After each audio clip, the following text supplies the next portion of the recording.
오늘 우리에게 주시는 하나님의 말씀은 디모데전서 2장 1절에서 15절 말씀입니다. 디모데전서 2장 1절에서 15절입니다. 제가 한 절 읽고 여러분들 한 절 읽고 교독하겠습니다. 그러므로 내가 첫째로 권하노니 모든 사람을 위하여 간구와 기도와 도고와 감사를 하되 임금들과 높은 지위에 있는 모든 사람을 위하여 하라. 이는 우리가 모든 경건과 단정함으로 고요하고 평안한 생활을 하려 함이라. 이것이 우리 구주 하나님 앞에 선하고 받으실 만한 것이니 하나님은 모든 사람이 구원을 받으며 진리를 아는 데에 이르기를 원하시느니라. 하나님은 한 분이시요 또 하나님과 사람 사이에 중보자도 한 분이시니 곧 사람이신 그리스도 예수라. 그가 모든 사람을 위하여 자기를 대속물로 주셨으니 기약이 이르러 주신 증거니라. 이를 위하여 내가 전파하는 자와 사도로 세움을 입은 것은 참말이요 거짓말이 아니니 믿음과 진리 안에서 내가 이방인의 스승이 되었노라.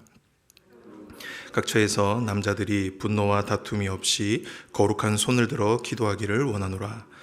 또 이와 같이 여자들도 단정하게 옷을 입으며 소박함과 정절로서 자기를 단장하고 따은 머리와 금이나 진주나 값진 옷으로 하지 말고 오직 선행으로 하기를 원하노라.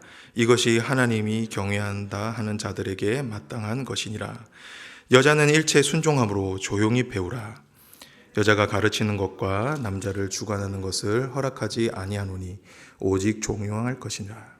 이는 아담이 먼저 지음을 받고 하와가 그 후에 아담이 속은 것이 아니고 여자가 속아 죄에 빠졌음이라. 함께 하겠습니다. 그러나 여자들이 만일 정숙함으로써 믿음과 사랑과 거룩함에 거하면 그의 해산함으로 구원을 얻으리라.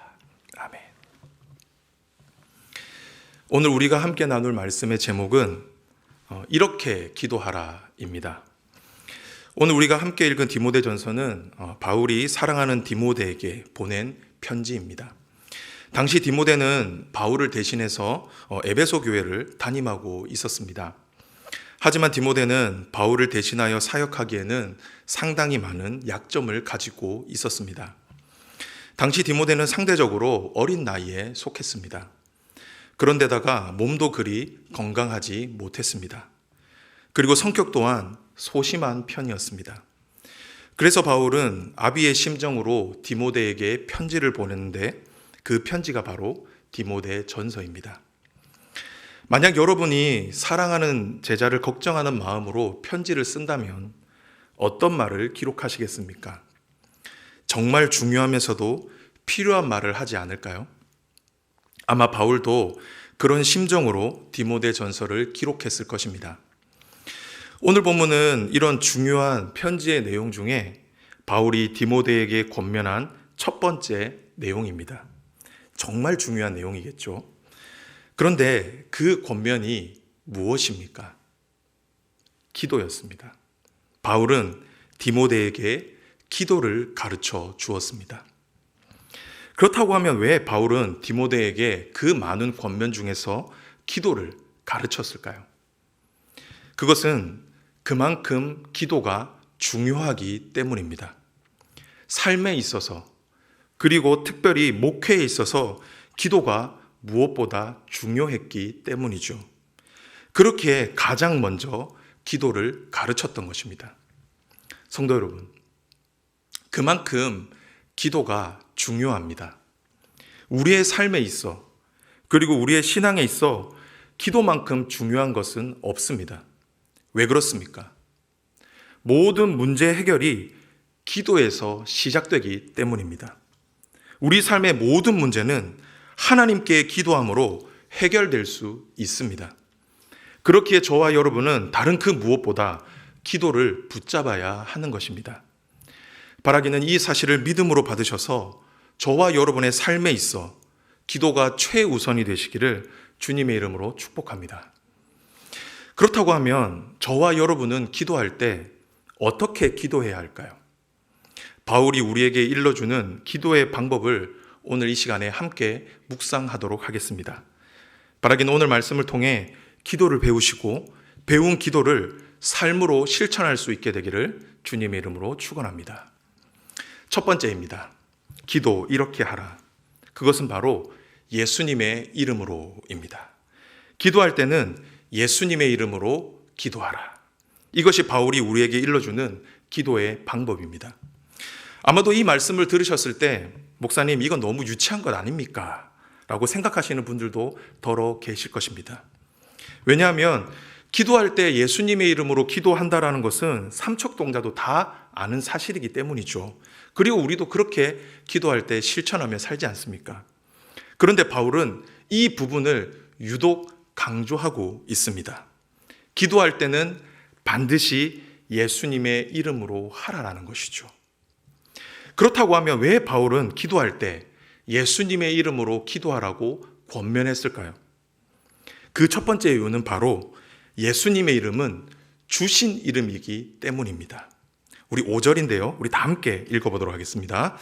하나님은 한 분이시요 또 하나님과 사람 사이의 중보자도 한 분이시니 곧 사람이신 그리스도 예수라.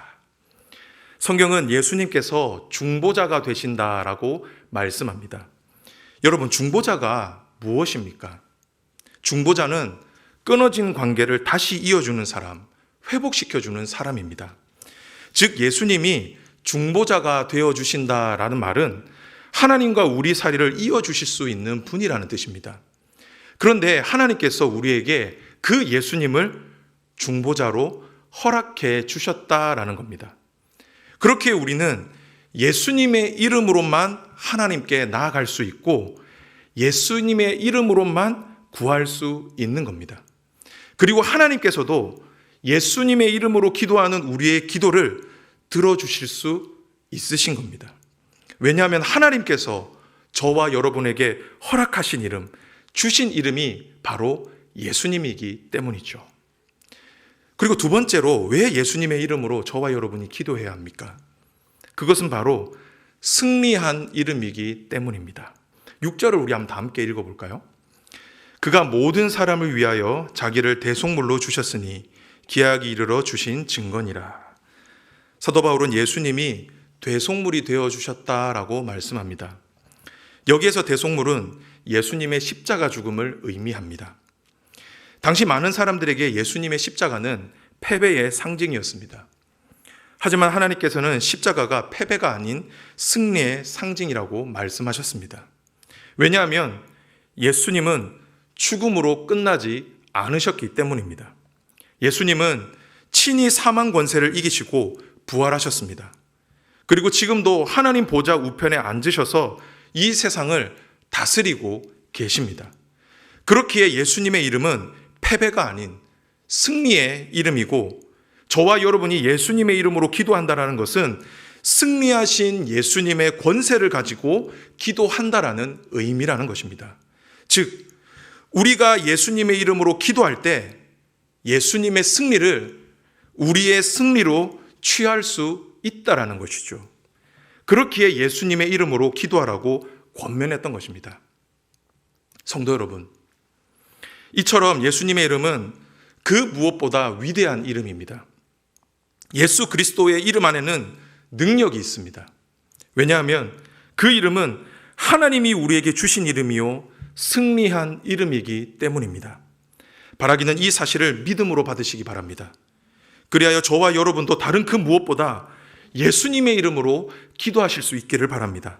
그렇게 할 때 저와 여러분의 기도가 능력 있는 기도가 될 것이고 그 이름이 저와 여러분에게 참된 승리를 안겨줄 것입니다.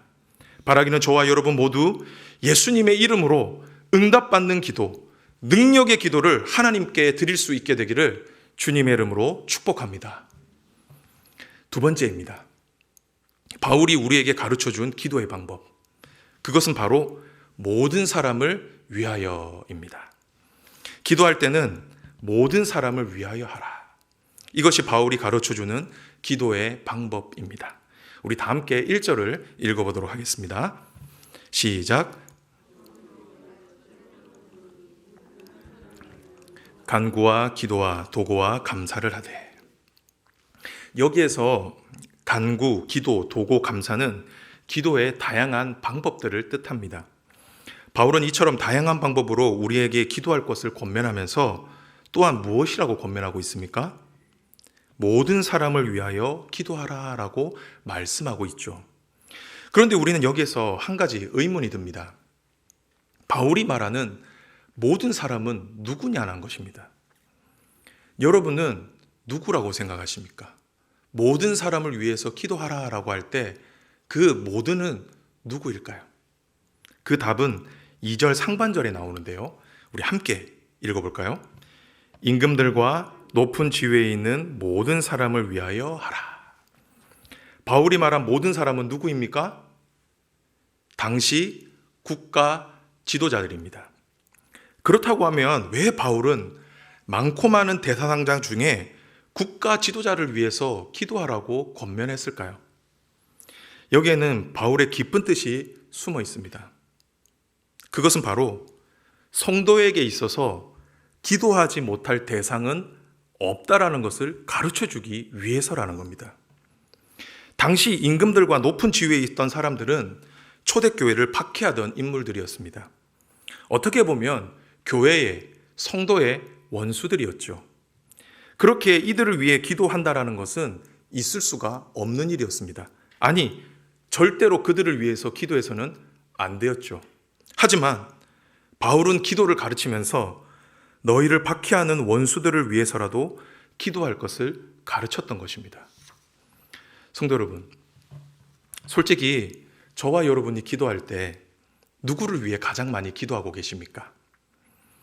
여러분이 정말 사랑하고 아끼는 그 대상 아닙니까?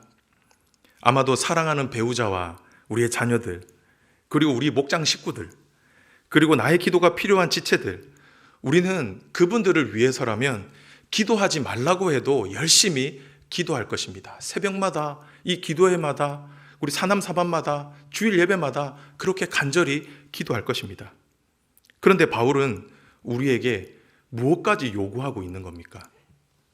나와 관계가 좋지 않은 사람들, 나에게 상처를 주고 아픔을 준 그 사람, 이름조차 기억하고 싶지 않은 그 사람을 위해서라도 기도하라고 가르치고 있다라는 것입니다.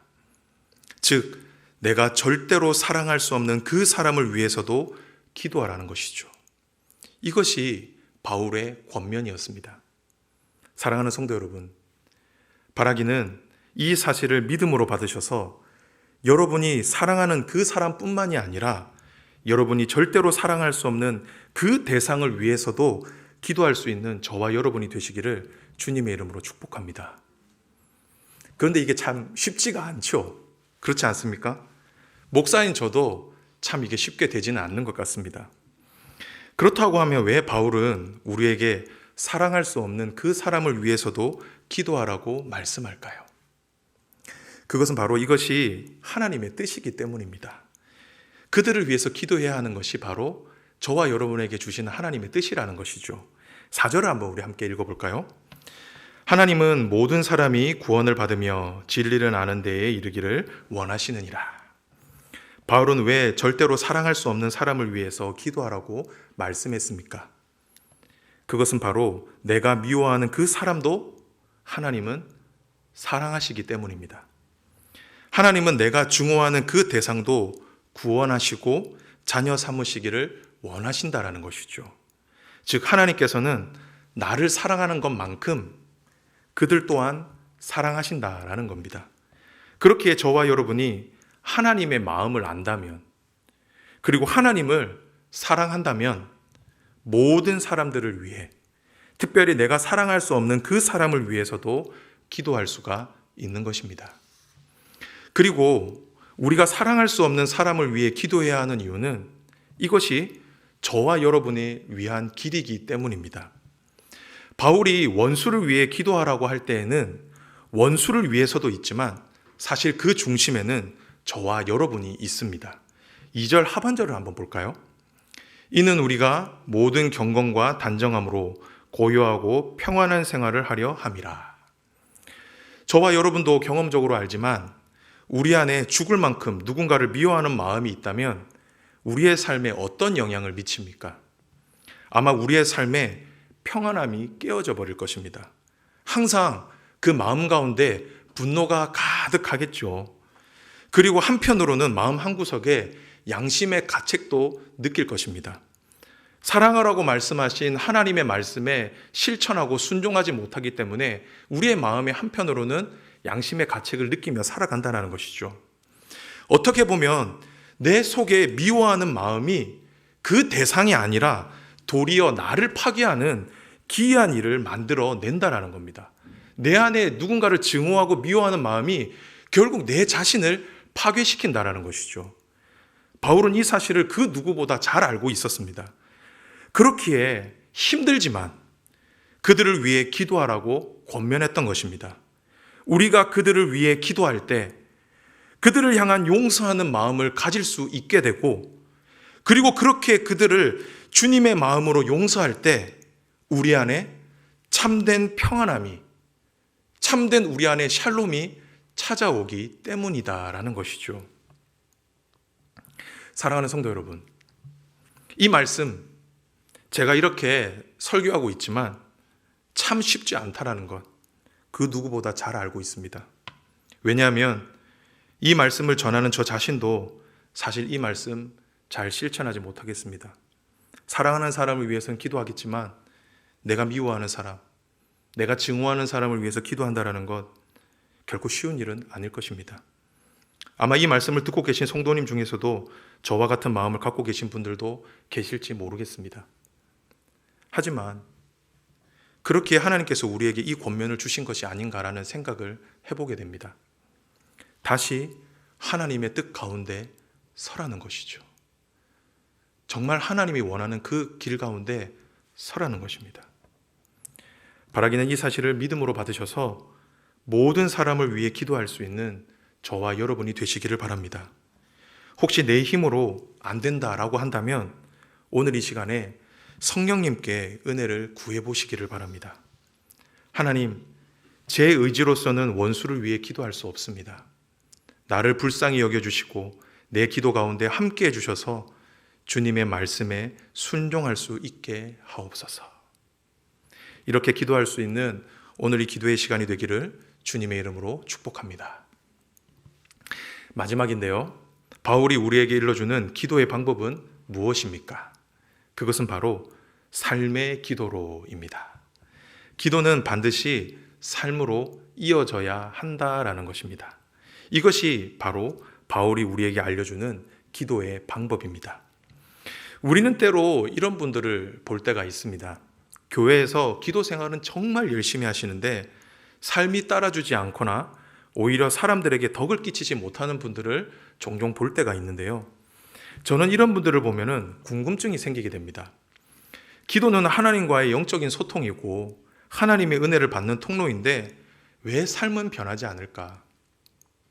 왜 삶은 그대로일까? 이런 질문을 던지게 된다는 것이죠. 여러분은 어떻게 생각하십니까? 저는 오늘 말씀을 묵상하면서 그 답을 찾았는데요. 그 답이 무엇이냐면 무릎으로 드리는 기도는 반드시 손과 발로 이어져야 한다라는 겁니다. 즉 우리가 하나님께 기도한 만큼 우리의 삶 또한 함께 가야 한다라는 것이죠. 우리는 흔히 우리가 기도하면 하나님께서 모든 것을 다 알아서 하신다라고 생각합니다.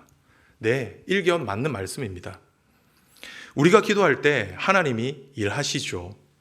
하지만 성경은 우리의 기도는 반드시 삶으로 실천되어야 함을 가르치고 있습니다.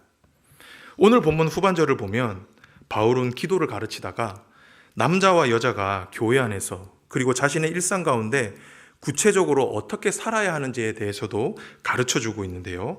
우리 8절부터 10절까지를 우리 한 목소리로 읽도록 하겠습니다. 시작. 그러므로 손을 들어 기도하기를 원하노라. 또 이와 같이 여자들도 단정하게 옷을 입으며 소박함과 정절로서 자기를 단장하고 따은 머리와 금이나 진주나 값진 옷으로 하지 말고 선행으로 하기를 원하노라. 이것이 하나님을 경외한다 하는 자들에게 마땅한 것이니라. 8절에서 바울은 남성들에게 손을 들어 기도할 것을 권면하고 있습니다. 여기에서 손을 든다라고 하는 것은 당시 남성들이 기도할 때 취했던 일반적인 기도의 자세였습니다. 그런데 바울은 여기에 한 가지를 더 추가하죠. 무엇입니까? 거룩한 손을 들어 기도하라고 이야기합니다. 그냥 손을 들어가 아니라 거룩한 손을 들라고 강조하죠. 자, 그렇다고 하면 거룩한 손은 도대체 무엇일까요? 뭐가 거룩한 손일까요? 바로 앞에 나오죠. 무엇입니까? 분노와 다툼이 없이. 무슨 말입니까? 분노와 다툼으로 얼룩진 손으로 기도하지 말라라는 겁니다. 즉, 기도하기 전에 먼저 하나님 앞에 삶으로 기도를 드리라는 것이죠. 그리고 난 후에 하나님께 나와 간구하라는 겁니다. 기도하라는 겁니다. 먼저 나의 기도를 삶으로 실천한 후에 하나님께 기도할 때 하나님께서 그 기도에 신실하게 응답해 주신다라는 것이죠. 또한 여성들은 어떻습니까? 바울은 9절에서 여성들에게 단정한 옷을 입으라고 권면하죠. 우리가 이 말의 뜻을 이해하기 위해서는 당시 에베소 지역의 문화를 이해할 필요가 있습니다. 당시 에베소에는 많은 신전들이 있었는데 그 신전에는 우상을 섬기는 무녀들이 아주 많았다라고 합니다. 이 무녀들은 평소에 화려한 옷을 입고 다니고 자신을 치장하는데 많은 돈을 썼다라고 얘기를 합니다. 그런데 이런 문화가 에베소 지역의 모든 여성들 뿐만이 아니라 교회에 있는 여성들에게도 조용히 흘러 들어왔다는 것이죠. 교회 여성들이 무녀가 하는 화장, 무녀가 입는 옷, 무녀가 사용하는 장신구를 달고 예배당에 와서 예배를 드렸다라는 겁니다. 그렇게 바울은 여성들에게 옷을 단정하게 입고 화려한 장신구를 하지 말 것을 권면했던 것입니다. 즉, 하나님의 사람답게 구별된 삶을 살아라는 겁니다. 그렇게 구별된 삶을 살고 하나님을 예배하라는 것이죠. 우리는 이 바울의 가르침을 통해 우리의 기도가 참된 기도가 되기 위해서는 우리의 삶 또한 기도가 되어야 함을 알 수가 있습니다. 즉, 우리의 기도가 우리의 삶으로 드러나고 증명이 될 때 우리의 기도가 더 강력한 힘을 가지게 된다라는 것이죠. 성도 여러분, 여러분은 여러분을 위해 얼마나 많은 기도를 드리고 계십니까? 그리고 여러분은 여러분의 기도가 이루어지기 위해 얼마나 많은 노력을 하고 계십니까? 혹시 여러분의 기도는 오늘 이 예배당 안에만 머물러 있지는 않으십니까? 하나님이 우리에게 원하시는 참된 기도는 우리의 삶으로 드리는 기도입니다. 남편과 아내와의 관계 속에서, 사랑하는 자녀들과의 관계 속에서, 그리고 오늘 내가 만나는 모든 사람들과의 관계 속에서 하나님의 뜻이 이루어지기를 바라는 마음으로 행하는 모든 일들이 우리의 기도가 된다라는 것입니다. 그리고 내 삶 속에서 이 세상과는 구별되어 하나님의 뜻에 따라 순종하는 것, 성경은 이것이 참된 기도라고 저와 여러분에게 가르쳐 주고 있다라는 것이죠. 바라기는 저와 여러분의 기도가 오늘 이 예배당 안에서만 머물러 있지 않기를 바랍니다. 우리의 기도가 이제는 이 예배당을 넘어서서 여러분의 삶으로 이어지기를 소망합니다. 그리하여 저와 여러분의 기도가 우리의 삶 속에 구체적으로 이루어지고 우리의 기도를 통해 하나님의 뜻이 온전히 일어나는 은혜가 있기를 주님의 이름으로 축복합니다. 말씀을 정리하도록 하겠습니다. 오늘 저와 여러분은 바울이 가르쳐준 기도의 방법을 함께 묵상해 보았습니다. 바울이 가르쳐준 기도의 방법은 무엇입니까? 첫째는 예수님의 이름으로 기도하라 였습니다. 그리고 둘째는 모든 사람을 위하여 기도하라 였습니다. 그리고 마지막으로는 삶으로 기도하라 였습니다. 바라기는 오늘 이 바울의 권면을 저와 여러분을 향한 하나님의 권면으로 받으시고 우리의 기도가 한층 더 성숙해지는 은혜가 있기를 소망합니다. 그리하여 우리의 기도가 하나님 안에서 날마다 이루어지고 우리의 기도를 통해 많은 사람들이 하나님의 긍휼하심과 은혜를 경험할 수 있게 되기를 주님의 이름으로 축복합니다. 아멘. 우리 이 시간에 말씀을 붙잡고 기도하겠는데요. 우리 먼저 찬송으로 나아가겠습니다.